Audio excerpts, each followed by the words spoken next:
Sébastien Lodenbach, bonjour. Bonjour. Merci d'être venu à Saint-Jean-de-Luz pour présenter votre premier long métrage, La jeune fille sans main. C'est un film d'animation. Qu'est-ce qui vous a mené à l'animation? C'est la première question de ces 5 minutes. C'est parti. Oh, c'est le hasard qui m'a mené à l'animation. Moi, au départ, je suis un dessinateur. Je voulais faire de la bande dessinée, je voulais faire des illustrations. J'ai donc fait une école d'art pour ça. Et puis, au cours de mes études, il y a eu la création d'un département cinéma d'animation. Donc, c'était aux Arts Déco dans les années 90. Et ce secteur a été fait à l'initiative des étudiants. Et voilà, j'ai un peu participé à ça. Donc, tout naturellement, j'ai suivi cette voie-là. Et il se trouve que mon film de fin d'études a été ensuite vu dans un bar. Et dans ce bar, il y avait un producteur-distributeur. Et depuis, je n'ai plus jamais cherché de travail. C'est C'est une belle c'est histoire. déjà un conte de fées. Oui, oui. Et qu'est-ce qui vous a amené justement à vouloir adapter ce conte des frères Grimm, qui est un conte que personnellement je ne connaissais pas? Alors effectivement, c'est un conte très, très peu connu. Qu'est-ce qui m'a amené à adapter ce conte? On me l'a proposé en fait, tout simplement. En 2001, les films Péléas m'ont proposé d'adapter la pièce de Olivier Py qui s'appelle La jeune fille, le diable et le moulin. Et cette pièce est l'adaptation de ce conte de Grimm. Et j'ai travaillé pendant 7 ans avec différentes personnes sur le développement, donc scénario, storyboard, on a fait des pilotes, etc. Et puis le film a été abandonné parce que nous n'avons pas trouvé assez d'argent pour le faire. Et puis, cette histoire me trottait dans la tête. J'ai eu envie de l'adapter en bande dessinée, justement, ou bien même de faire un film en prise de vue réelle. Donc, j'avais réécrit un petit synopsis d'une dizaine de minutes dans ce but. Et là encore, autre hasard de la vie, je suis marié avec une femme formidable qui a été pensionnaire de la Villa Médicis. Et donc, pendant 1 an, nous sommes partis à Rome.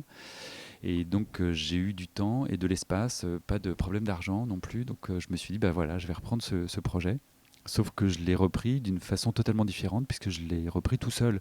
Au départ, ça devait être un projet fait par un studio, pardon, voilà, un film, je dirais, produit dans des conditions normales. Le premier projet coûtait 4,5 millions d'euros, ce qui n'est pas très cher pour un film d'animation.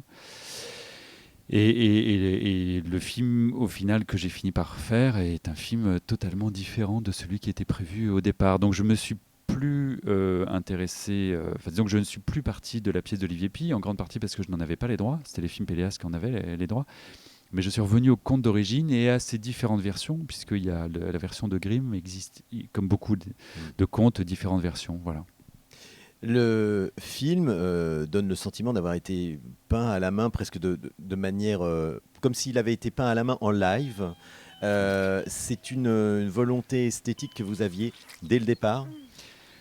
Non, c'est lié à la pauvreté en fait des moyens. C'est-à-dire qu'évidemment, en étant tout seul à faire le film, je ne peux pas faire semblant d'être un studio de 40 personnes. Je ne suis pas un studio nord-coréen, moi tout seul. Et donc, il a fallu que je trouve des astuces. Il se trouve que c'est quand même étayé par une réflexion théorique que je mène depuis plusieurs années, que j'avais testé sur différents courts-métrages. Donc c'est un peu l'aboutissement à la fois de ce projet démarré en 2001, mais aussi de différentes pistes et réflexions. Effectivement, c'est un film peint à la main, il est peint sur du papier, une technique absolument traditionnelle et artisanale. Mais comme je suis tout seul, alors il faudrait que je rentre un petit peu dans la technique, on a 5 minutes, c'est pas assez, mais voilà, pour faire simple, j'ai retiré de l'information au niveau du dessin pour privilégier le mouvement, parce qu'il fallait que j'anime 10 à 15 secondes d'animation par jour, quand un animateur traditionnel en fait 2 ou 3. Voilà. Et donc, il fallait bien que je gagne du temps. Et c'est un film très simple à fabriquer, parce que étant tout seul, pareil, au départ, je l'ai commencé sans producteur, ce nouveau projet. Et je voulais absolument faire l'ensemble de l'animation dans cette année de résidence de ma femme à la villa. Alors, j'ai pas réussi, j'ai fait 40 minutes, mais voilà. Donc, en fait, l'esthétique du film découle du fait que c'est un film extrêmement pauvre. Et ça devient un film riche esthétiquement. Esthétiquement, absolument. Vous vous souvenez peut-être d'un long métrage d'animation français qui était devenu une bande dessinée, qui était Astérix et Cléopâtre. Et sur la couverture d'Astérix et Cléopâtre, il y avait ce film à nécessité X litres d'encre, X gomme, X crayon, etc. Oui, tout à fait. Si vous deviez faire le calcul, Pour La jeune fille sans main, ça donnerait quoi? Alors c'est très difficile à dire parce que d'abord ça m'intéresse pas particulièrement de compter. Non, je peux dire que j'ai travaillé tous les jours pendant 6 mois lorsque nous étions en Italie pour faire de l'animation et que en gros le film a pris 3 ans entre le premier dessin et la première projection à Cannes. Voilà. Après en termes d'encre, encore une fois, c'est un film très simple. Il est fait avec un petit feutre pinceau comme ça. Voilà. Donc c'est